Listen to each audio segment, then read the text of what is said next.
रायपुर स्वराज्य वेदिके मजदूर किसान शक्ति संगठन, इन तीन संगठनों के बिहाफ में हम आपके सामने आज बैठे हैं।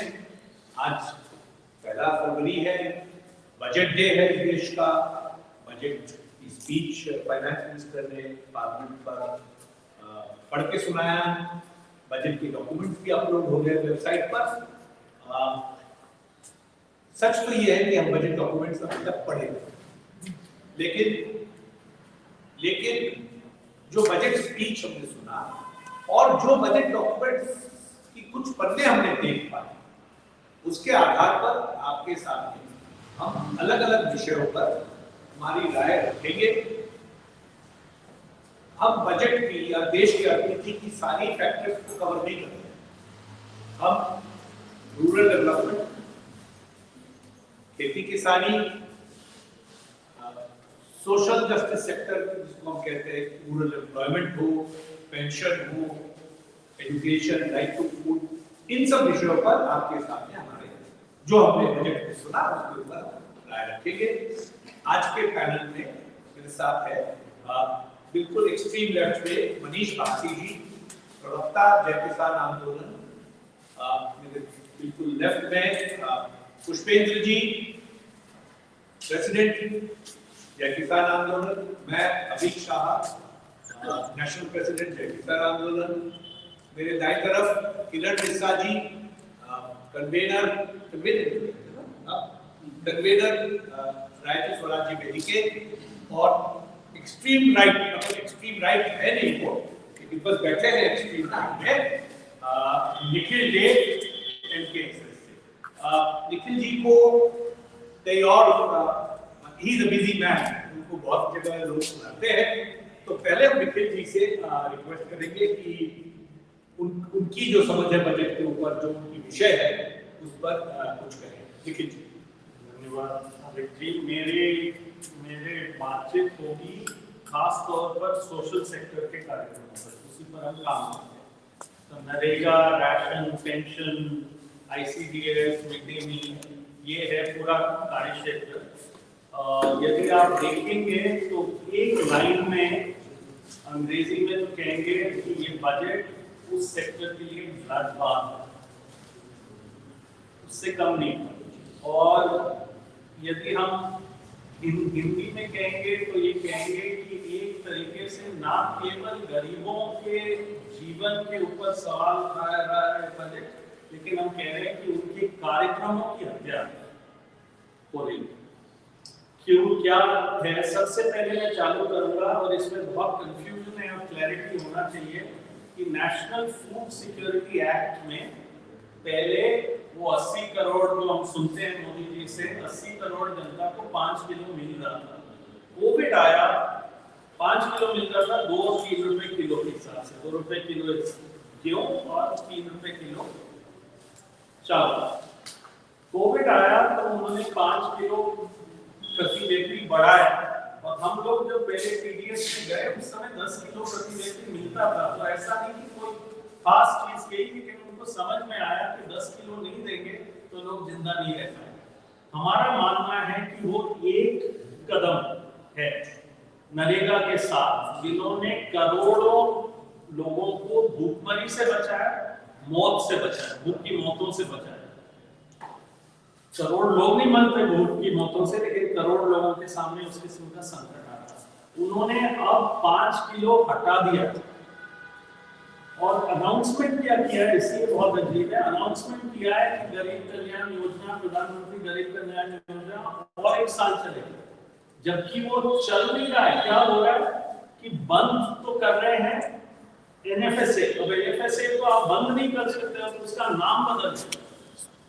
तो 5 किलो बंद करके 2 रुपए 3 रुपए का हिसाब हटा रहे उस 5 किलो, बस उतना ही कर रहे और 5 किलो कम कर रहे हैं। तो लोग 2 रुपए 5 रुपए किलो से क्या करेंगे? जाके दूध के जो बच रहा है क्या करेंगे, क्या खरीदेंगे? और आज गेहूं मार्केट में 40 रुपए किलो, ये स्थिति है अनाज की। तो भयंकर नंबर 1। नंबर 2, नरेगा में कल ही हमने एक प्रेस कॉन्फ्रेंस किया था ताकि आज बजट में आप सब लोग पत्रकारों को समझ में आ सके, उसका नोट भी हम भेज देंगे कि नरेगा को जो लोग काम पे आ रहे हैं इस साल, यदि आप उनको न्यूनतम मजदूरी के हिसाब से पैसे दोगे तो आपको 2,72,000 करोड़ चाहिए। नरेगा का पिछले साल 72,000 करोड़ था। और कैसे इन्होंने बंद किया नरेगा को साल के दौरान, वेस्ट बंगाल जो 10% मजदूर है, एक भी पैसा नहीं गया एक साल में। जिन्होंने काम किया साल भर पहले, उनको एक भी पैसा नहीं गया। अब वो एक मजदूर की मतलब सुप्रीम कोर्ट ने तो कह दिया ये बेकार है क्योंकि आप काम करवा रहे हो और पैसे नहीं दे रहे। और झगड़ा बेशक आपकी किसी भी सरकार से हो, लेकिन आप मजदूर से क्या झगड़ा कर रहे हैं, उनके खिलाफ क्या कार्रवाई कर रहे हैं, ये क्या बात है। तो ऐसे काटा 10% बजट, वहां से लोगों को काम नहीं मिल रहा है। आज की तारीख में 16,000 करोड़ पेंडिंग लायबिलिटीज है भारत सरकार की। भारत सरकार ही वो पैसा देती है। 16,000 करोड़ नरेगा जैसे कार्यक्रम में आज पेंडिंग लायबिलिटी। इस साल की रिवाइज्ड एस्टिमेट का नरेगा का है 89,000 करोड़, मतलब इस साल का एक्सपेंडिचर। जबकि हम कह रहे हैं आपको कम से कम 1.5 लाख करोड़ चाहिए यदि आप ठीक से काम, ठीक से नहीं, ठीक काम देते। इन्होंने बजट में क्या कर दिया, पिछले साल का 73,000 करोड़ बढ़ाना पड़ा, 89,000 करोड़ हुआ, और इन्होंने कर दिया 60,000। नरेगा निर्भर है कि जब लोग काम मांगे उनको काम मिले, और काम मिले तो 15 दिन में पैसा मिले।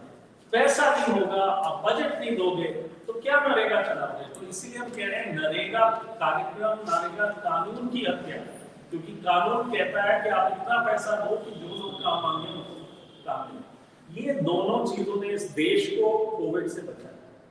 देश की जनता, ये नहीं है अडानी अंबानी वाली जनता, वो वाली जनता जो हम लाखों की तादाद में सड़कों पे देख रहे थे, वापस गए, नरेगा पे लगे, वापस गए, खाना खाद्य सुरक्षा से खाया। 3 और कार्यक्रमों का मैं जिक्र करूंगा और फिर मेरी बात रखूंगा, और वो पर्याप्त है मेरे ख्याल में इस सोशल सेक्टर का सोचने के लिए, और वो बच्चों की बात। पहले तो मैं बूढ़ों बुजुर्गों की, हमारी बढ़ती जा रही है, आपको शायद ताजुब होगा, पता नहीं, हम साल दर साल कहते हैं लेकिन ये बैठता नहीं है। सेंट्रली स्पॉन्सर्ड प्रोग्राम है NSAP, national social assistance programme, जिसके तहत लोगों को पैसा मिलता है पेंशन का। केवल BPL परिवारों को पेंशन देती है भारत सरकार, और देती है 200 रुपए पर मंथ और 300 रुपए पर मंथ। 2007 से वही बजट, 200 रुपए पर मंथ, 300 रुपए पर मंथ। पॉपुलेशन बढ़ा तो नहीं बढ़ाओगे, महंगाई बढ़ा तो नहीं बढ़ाओगे, तो आपकी खुद की दिए तो साल में 2 बार मिल रहा है। और ये गरीब से गरीब एक कप चाय नहीं पी सकता है 7 रुपए रोज में। वो है बुजुर्गों की जनसंख्या तादाद बढ़ती जा रही है, वो नहीं मरेंगे तो क्या होगा। फिर है बच्चे, हमारे छोटे बच्चे, ICDS का अलॉटमेंट इन्होंने दिया ही नहीं साल में, और ICDS और मिड डे मील में इन्होंने कम कर दिया बजट। साल भर में 40% ही दिया बजट का, और कहने लगे नहीं आपने वेबसाइट पे ये नहीं डाला, वेबसाइट पे वो नहीं डाला। नरेगा में एक बहुत खतरनाक चीज कर दिया जो आपको जानना चाहिए, कैसे ये पैसे रोक रहे हैं कि दिन में 2 बार जिसका फोटो नहीं लगेगा उसकी वेबसाइट पे 10 करोड़ लोगों का फोटो अपलोड नहीं होगा, उनकी हाजिरी कट। तो लाखों लोग रोज काम पे जा रहे हैं, कि हाजिरी नहीं लग रही, हाजिरी लग के पैसा नहीं मिल रहा। ये परिस्थिति है। यहाँ भी इन्होंने कहा ऐसा डिजिटल चाहिए, वैसा डिजिटल चाहिए, और उस बहाने पैसा नहीं। तो मिड डे मील, ICDS बच्चों का, old age pension, disabled pension उन लोगों का, नरेगा कामकाजी लोगों का, और फूड सिक्योरिटी, किसी के भी कम से कम भूख से मौत नहीं हो उसको। ये परिस्थिति है। फूड सिक्योरिटी का वापस, जय किसान आंदोलन को पता है कि यहाँ किसानों से यदि आप MSP के हिसाब से लेंगे और लोगों को देंगे और आपके स्टॉक्स पर्याप्त रहेंगे, तो इस देश की एक हालत, एक बैलेंस बने रहता है। वो बैलेंस को बिगाड़ रहे हैं। इसके बाद ये धीरे धीरे इस कार्यक्रम को ही खत्म करने की कोशिश करेंगे, क्योंकि कहेंगे हमारे पास फूड स्टॉक है। जी देखिए, धन्यवाद। अब मैं किरण मिश्रा जी को बजट के ऊपर उनकी संपूर्ण राय रखने के लिए किरण। नमस्कार। तो खास करके मैं agriculture You can go in English. So we looked at the budgets which are related to agriculture and all the allied sector. And like Nikhil has already spoken, agriculture and allied sectors are to be looked at as part of the larger picture of rural development and how much investment goes into the rural areas, because strengthening the rural areas is the most important thing for a economy at this time. Like you said, MG and REGS has been slashed. Now, if we look at the agricultural allied sectors, the actual allocation in money terms has also been reduced. This has happened for maybe the very first time. Last year's allocation was 1,51,000 crores for agri and allied activities, and a big part of it is PM Kisan. So this includes PM Kisan. This time it is 1,44,000 crores. So the actual numbers have been slashed. If you take a look at it as a percentage, it's an even bigger thing. It was 3.84% last year, and now it is only 3.2%. And it was already cut the previous time, because in the previous year, 2021-22, it was about 4.2%. So it was already reduced from 4.2 to 3.8, now from 3.2 to 3.8 to 3.2. So essentially, we are seeing a steady trend of decreasing allocations to agriculture and farmers' welfare. So though in words, whether it's the Prime Minister or the Finance Minister, the budget always makes a mention about Kisans and says that our government is for Kisan. We are not seeing that in the figures. Apart from the total allocation, if we look at even the very flagship schemes of the government, we find that both in terms of implementation as well as in terms of allocation, it has been very poor. For example, Pradhan Mantri Fasal Bima Yojana. The allocation last year was 15,500 crores. This year it has been reduced to 13,625 crores.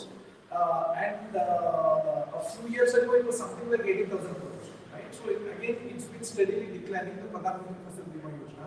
In fact, the number of people enrolled in the number of farmers enrolled in the Fasal Bima Yojana has also dropped drastically in the last 2 or 3 years. So this is with the Pradhan Mantri Fasal Bima Yojana, and I'm only looking at the schemes which are named after Pradhan Mantri because those are supposed to be the higher flagship schemes. The PM Kisan scheme, last year 68,000 crores was allocated. This year only 60,000 crores. And in fact, that's the only scheme which was even mentioned in the Finance Minister's speech, that the total money transferred to the farmers in the last 4 years has been so much, right? But even that scheme has been slashed. In fact, the problem with the Pradhan Mantri Kisan Samman Nidhi program is also that the number of farmers or the list of beneficiary farmers has actually not been updated. So in 2019, when the scheme was announced just before the elections, they got a list of beneficiaries from the states, and after that, the states list of farmers are increasing because there are new farmers, there are farmers who are getting the land from their parents and then they are cultivating. So in general, the list of farmers in the state level has been increasing, but the national list has not been updated. In fact, now it has been cut because it's only 60,000 crores. Similarly, if you look at the PM Asha scheme, see one of the glaring omissions in the budget speech is that there is no mention of MSP. At least rhetorically, the government used to say that providing minimum support price is one of their priorities. So this time they have not even mentioned MSP. Why? Nationwide, there has been a huge farmers' agitation precisely on the issue of MSP and agriculture market. On the minimum support price, if we look at the budget, basically there is only one scheme, rather there are two schemes, which are meant for ensuring the farmers get MSP. Right? One of them is called PM Asha scheme. Once again, this is named after Pradhan Mantri. In 2019, it was announced Pradhan Mantri Annadata Aay Sanrakshan Abhiyan. is the name of the scheme. So it's like an income guarantee for the farmer by ensuring that all the farmers get MSP, because the finance minister had announced this speech that not only we are increasing the MSPs, but we are also going to make sure that every farmer gets the MSP, because just announcement of MSP is not important. Now, which are the schemes which are meant to ensure the farmers get MSP? PM Asha is one scheme. Last couple of years ago, the allocation was something like 2,000 crores. Now the scheme has been completely worked out. Last year, the allocation was only nominally 0.1 crores. This time it is 0.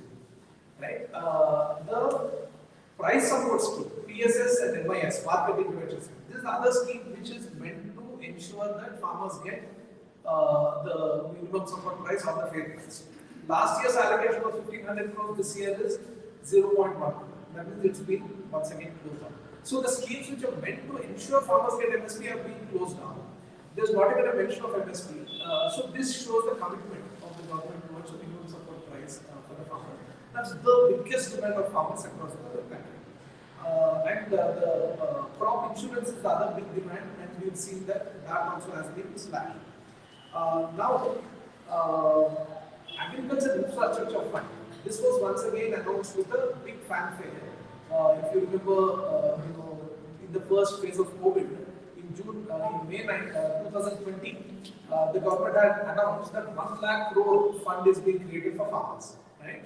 So now that fund, if you look at the actual expenditures that have happened, only 10,520 crores or something has been actually disbursed in the 3 years. So it's supposed to be a 1 lakh crore fund for 5 years. Only 10% or 11% has been actually disbursed in the first 3 years. Now we are more than halfway through that period, right? And even these funds are only disbursed as loans. So it's not that money is going to the farmers directly, it's loans to some enterprises or cooperative societies and so on, which have to be again repaid, right? Even this, only 10% has been achieved. Similarly, there was a animal husbandry infrastructure development fund. Even there, less than 20% of the funds have been disbursed after 3 years.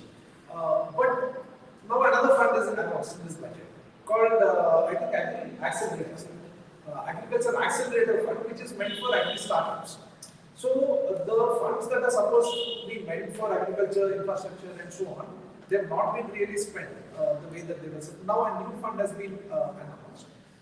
So what we are seeing actually is that while the allocations to the farmers and to the agriculture department is actually reducing, they are just announcing new funds, which are not actually budget expenditures. They are just funds announced to give loans, and those are becoming the highlight of the budget speech.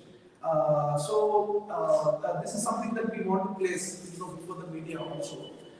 That there is a trend that we consistently see that there are certain announcements which are made just to grab the headlines.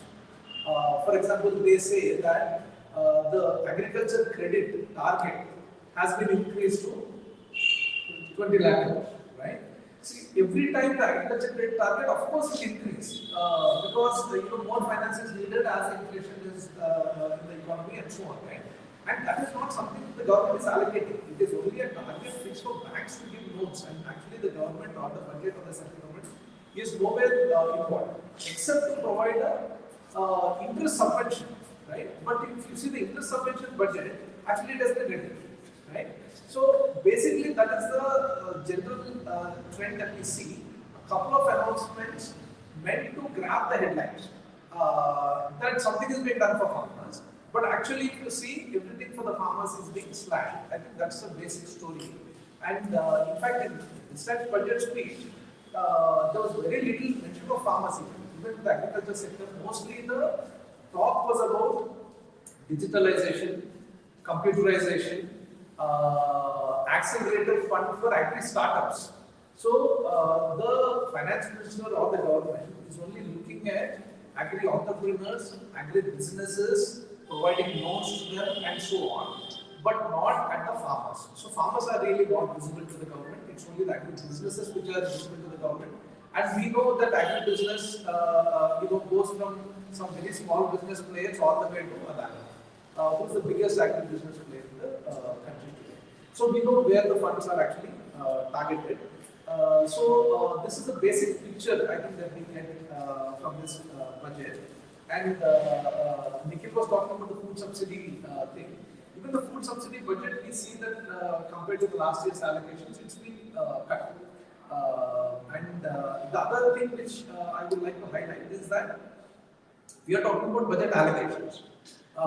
Actually, the government should also be talking about the expenditure the actual expenditure and what has been achieved from the previous year's allocations. That they are not talking anywhere. We find that in most of the items, actually, they have not even spent the budget that they have allocated last year. For example, if you look at the revised expenditure of last year, while the budget expenditure was 3.84%, the revised expenditure, which is closer to the actual expenditure, is only 3.25%. Similarly, PM Kisan, 68,000 crores were allocated, only 60,000 crores were spent. Same thing with PM 15,500 crores were allocated, only 1,800 crores were spent. So this is another trend that we see. And lastly, and the most important point is that 2022 was the year by which the farmers' income was supposed to be doubled. And there was absolute silence on doubling of farmers' income in this budget speech and from the government anywhere. While they're talking about Mohammed and so on, they are not talking about their promise of doubling farmers' income. Okay, if you have not doubled it, how far have you reached? They have not even made an attempt to assess the farmers' incomes as of 2022, so that they can even have a progress report on where they have reached. Right? But what our analysis shows is that from 2016 to 2019, right, the first 3 years, it was supposed to be doubled in 6 years. The first 3-year period, because we have official NSSO figures from 2018, right, we found that while the target, basically the baseline income was 8,000 rupees per month per farmer household as of 2016. These are official figures mentioned in the doubling farmers income report. So the target was 21,000 rupees per month, because they said it will be doubled in real terms, not in nominal terms. So while taking into account inflation, you would require the income to be at 21,000 rupees per month per household as of 2022.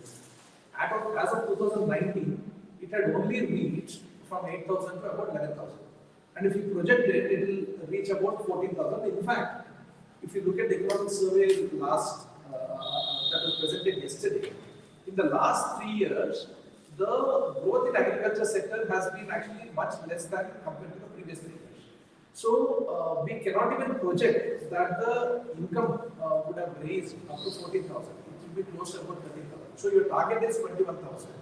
You are reaching only about 13 to 14,000 rupees per month. So that means that you utterly failed in doubling the farmers' income. And once again, there is no talk about this. So therefore, that is basically the story of the budget as far as farmers are concerned. Nothing for farmers. In fact, all the budget allocations have been smashed. So it sends a message, I think, to rural India. Thank you, Bill. Manish.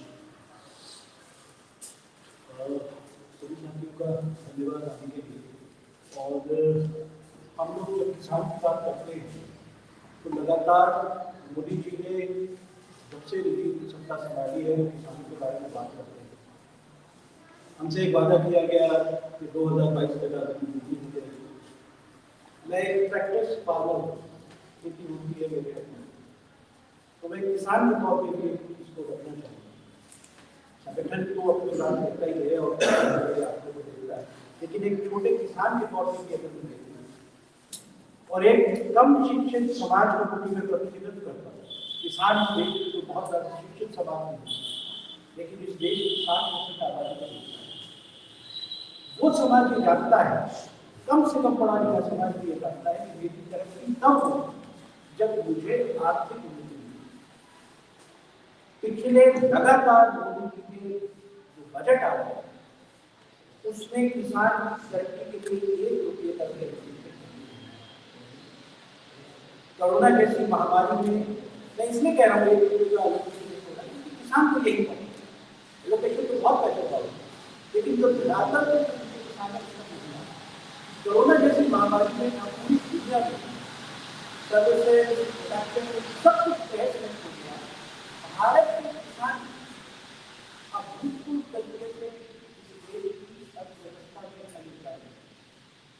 Bharat की कुल जो GDP की growth है 15% हिस्सेदारी कृषि क्षेत्र रखता है, 15% से 16%। क्या बताएं 3.4 जितना हम दे रहे हैं भारत में अपना योगदान, कम पढ़ा लिखा जो समाज, अशिक्षित समाज दिन रात मेहनत करता है, क्या आप उसको उसकी हिस्सेदारी नहीं दे सकते? 70 साल के बाद भी हमारी स्थिति यही है, हम पहले से और ज्यादा खराब कर सकते हैं। रियल जब बात यह है कि आमदनी दुगनी नहीं हुई है, पहले से भी घट गई। हमारी जो फसलें हैं उसके दाम उचित नहीं मिल रहे हैं। एमएसपी के बारे में कुछ नहीं कहा गया है। 380 दिन का आंदोलन लगता है कि हमने कहीं मंगल ग्रह पे जाके किया था। इस देश की सत्ता के लिए तो उसको आज भी उसकी भनक नहीं सुनी।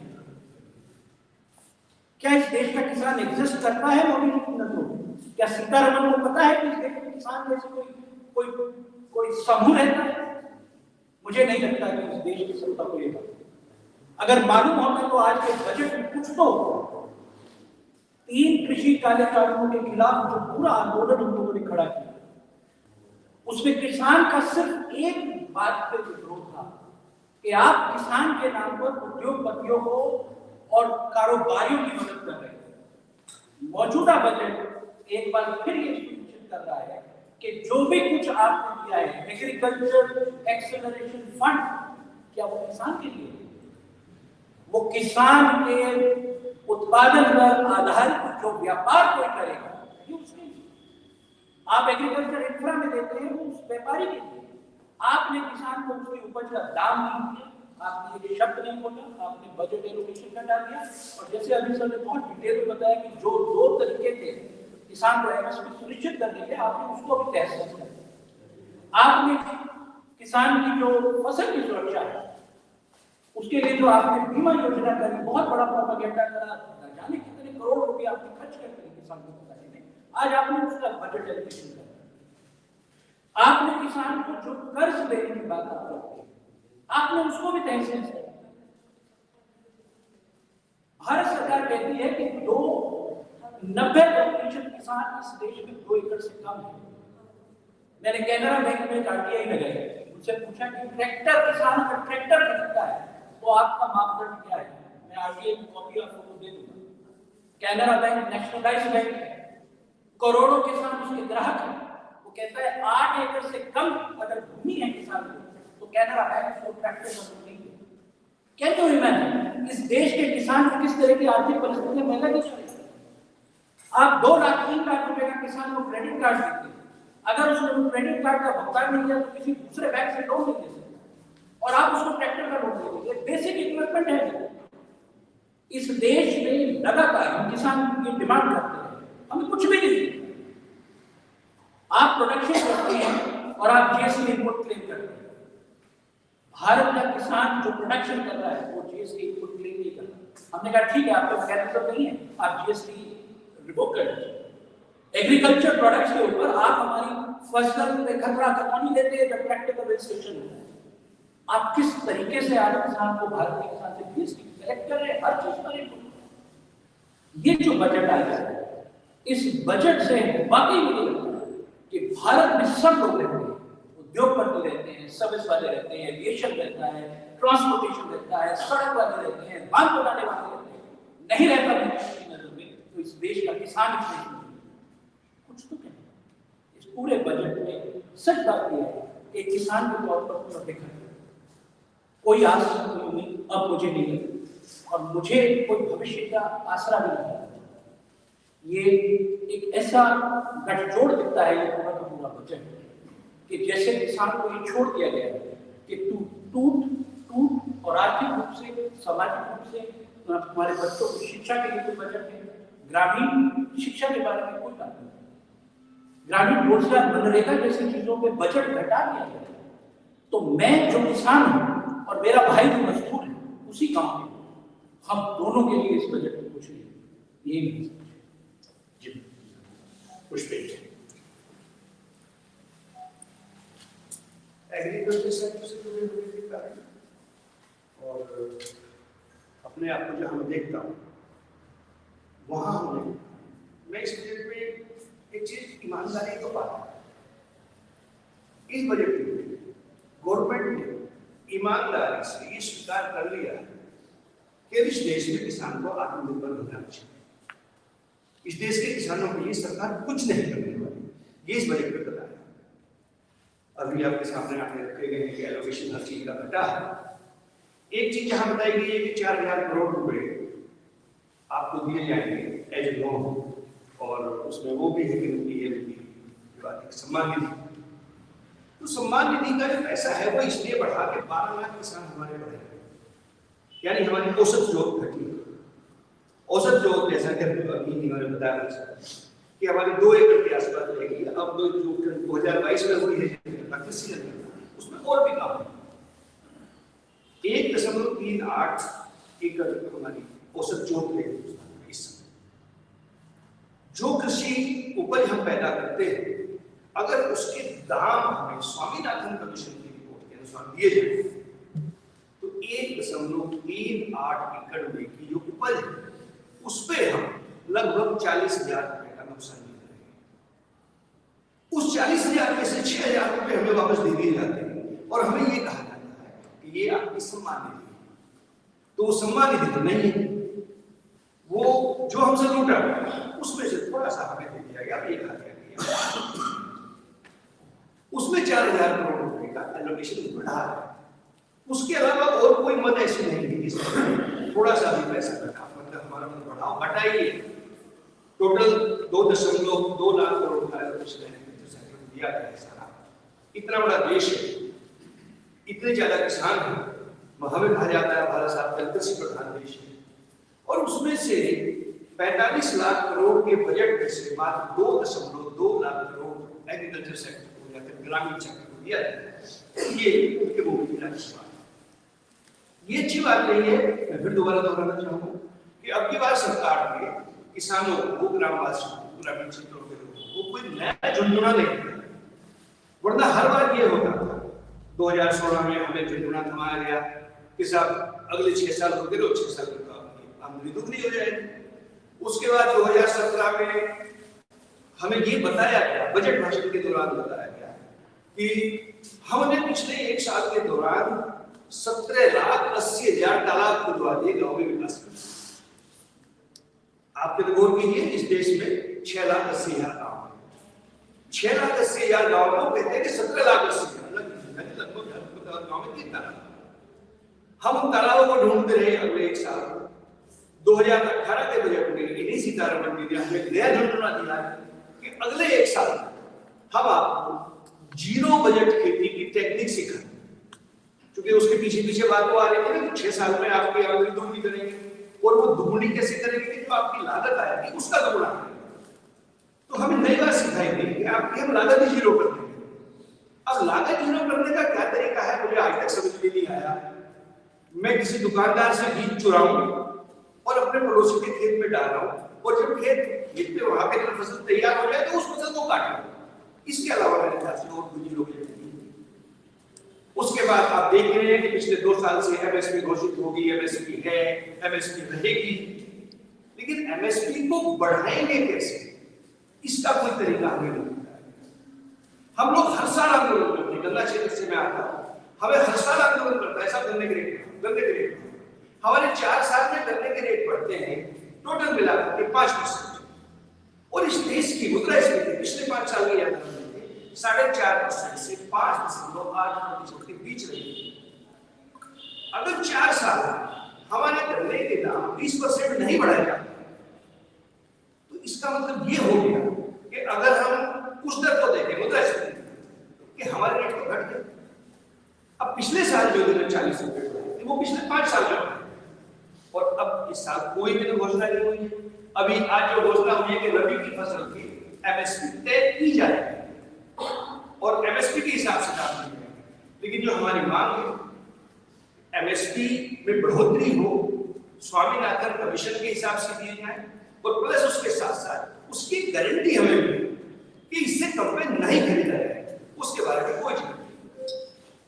तो ये मौका है इस देश के किसानों को अपने अपने दिल पर तोड़ने का और अपने आप को आत्मनिर्भर बनाने का। इस गवर्नमेंट से यही हमें उम्मीद थी और यही हमें रखी है। बाकी साथियों ने तो लगभग आपके सामने सभी बात आंकड़े रख दी। मैं कोशिश करूंगा थोड़ी बहुत इनकी बातों को समेटने की। देखिए, जब भी हम बैठते हैं इस तरह की पैनल में, आप लोगों में ये सोच जरूर बढ़ता है कि भाई सरकार के खिलाफ ही बोलेगा। यकीन मानिए, हम नहीं चाहते हैं इस तरह का प्रेस कॉन्फ्रेंस करके सरकार के खिलाफ बोलने का, क्योंकि सरकार के खिलाफ बोलने का अवसर मिलने का मतलब है किसानों के खिलाफ सरकार जा रही है, जो हमारा मंशा नहीं है। देखिए, कुछ छोटी मोटी बातें समझ लें। लगभग 30 करोड़ किसान मजदूर, खेतिहर मजदूर परिवार, मतलब जो केंद्र सरकार की संख्या में अच्छा लगता है वो कहते हैं 300 मिलियन परिवारों के लिए आज मैंने घड़ी पकड़ के देखा 3 मिनट वित्त मंत्री ने खर्च किया। इसी से इतने समय देने के लिए आपको समझ में आ जाएगा कि बजट में और हो क्या सकता है। सो बजट की एलोकेशन, जिसके आंकड़े आपने सुना है, वही होना है। जब आपके पास समय नहीं है किसानों के लिए, गांव के लिए, गरीबों के लिए, तब आप उसके लिए कुछ करेंगे नहीं। ये तो बट नेचुरल है, समझ में आता है। एक और अजूबा सा है, मतलब कई आंकड़े जो आपके सामने आए हैं, उससे ये समझ में आता है कि ना कोई बूढ़ा हो रहा है और ना कोई बच्चा पैदा हो रहा है। आईसीडीएस, जो मैं मेरे व्यक्तिगत समझ में इस देश की सबसे जरूरी स्कीम, 1 से 5 साल के बच्चों की पौष्टिक खाने के लिए और शिक्षा के लिए, उसमें 1 पैसा बजट बढ़ा दिया तो क्या पिछले 1 साल बच्चे नहीं पैदा हुए हमारे देश में, या आने वाला 1 साल में नहीं होंगे बच्चे पैदा? आपने सुना पेंशन में 1 रुपया बढ़ा दिया, तो मैं तो बहुत खुश हूं। मैं 58 का हूं और 60 कभी नहीं बनूंगा। आई विल फॉरएवर रिमेन 59, क्योंकि सरकार की नजरों में तो कोई 60-60 नहीं होता है। इन सब चीजों से आपको ये समझ में आएगा स्पष्ट रूप से कि सरकार एक तरह से, जैसे पुष्पेंद्र जी ने कहा, हमें ये कह रहा है कि देखो हमारे पास तुम्हारे लिए ना तो समय है और ना ही पैसा। अब तुम्हें आगे जो समझना है समझ लो, जो करना है कर लो। तो मैं मनोरंजन के लिए सोच रहा था क्या बोलूं ताकि एक हेडलाइन सा बने, तो ये आपके सामने पेश करता हूं। बुरा लग रहा है ये बात करने के लिए। हेडलाइन जय किसान आंदोलन को, हमारे बाकी साथी संगठनों को पसंद नहीं है, लेकिन ये स्पष्ट है कि प्रधानमंत्री के अमृत काल में गरीबों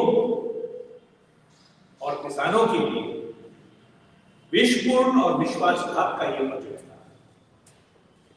this budget was poison and complete treachery against the farmers, the rural people and the poor of this country in the so-called Amrit Kal of Prime Minister.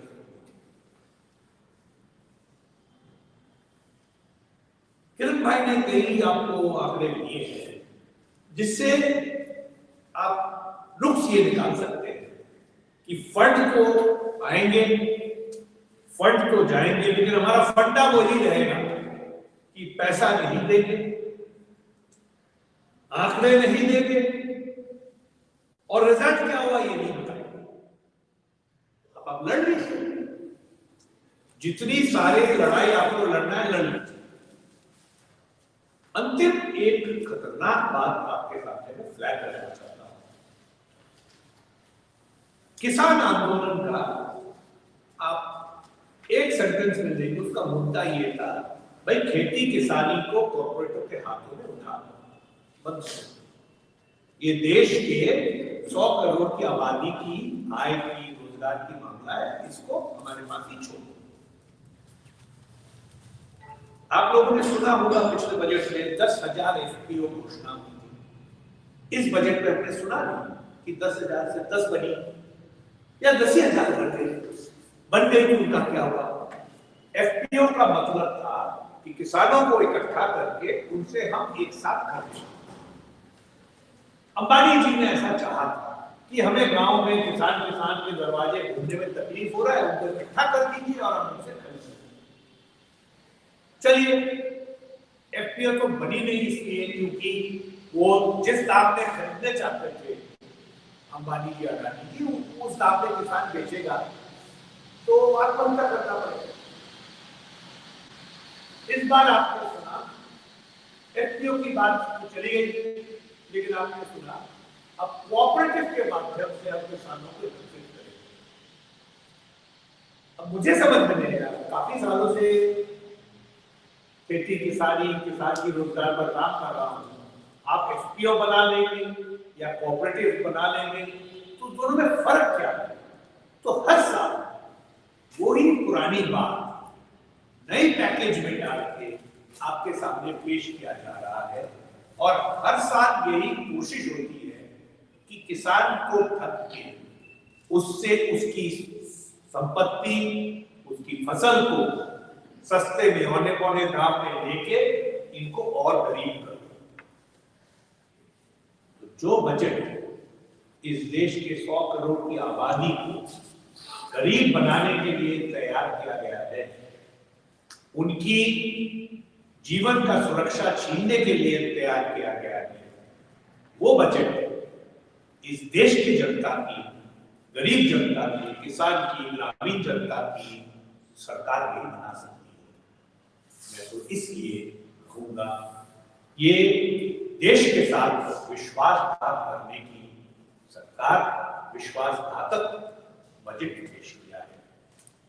बाकी और आंकड़े आएंगे और डिटेल में स्टडी होगी, हम प्रेस रिलीज बना के आपको जरूर भेजेंगे।